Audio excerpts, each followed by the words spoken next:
Over here, we've got our rendering team. So they're a big part of that. Our visual effects team is over here. Back end, sound, and then the gameplay content to sort of make everything work together.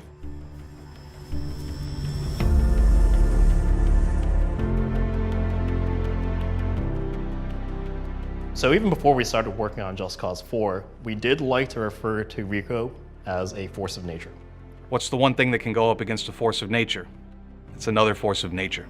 Nature is probably the biggest friend and biggest enemy can have. It just sort of changes the game. He can't fight it with bullets. He can't fight it with explosions. It completely changes how the enemies and the AI have to react to it. It completely changes how a helicopter can fly through it. So here you go, tornadoes, sandstorms, torrential rain. These are all things that the Just Cause 3's Avalanche engine, it just couldn't do. Taking that functionality around weather, the entire gameplay around it is something that I've dreamt of for over a decade. How do you code for something like that? Well, we look at real-world events Yeah. and look at the aerodynamics of objects, and we actually compute them and try to figure out how can we make it look realistic, but also still be fun. We actually have a proper simulation system that takes into account humidity, wind currents, air pressure, and this is reflected in the shape of the clouds, that this time around are real clouds. They have a volume. So you can actually feel like you're touching them and going right through these particles of clouds. We have the tornado.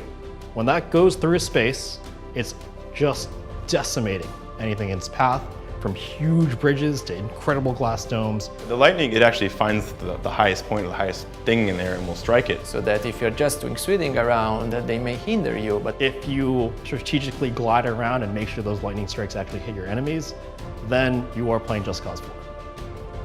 A big portion of some of our research and study is to figure out how to not only make it look good just being a rainstorm, but how to actually form a rainstorm. We're not talking about set-piece scripted events that occur like in a boss fight or something. This is in the world. When they interact with it is completely systemic, just like anything else. It works with the physics, it works with the tool set of Rico. And even when a tornado forms, it actually forms around the clouds and connects with the clouds. And can you see that from the distance, or is it more along the lines of it suddenly appears? You can see as far as you can, which is in our game is almost infinite.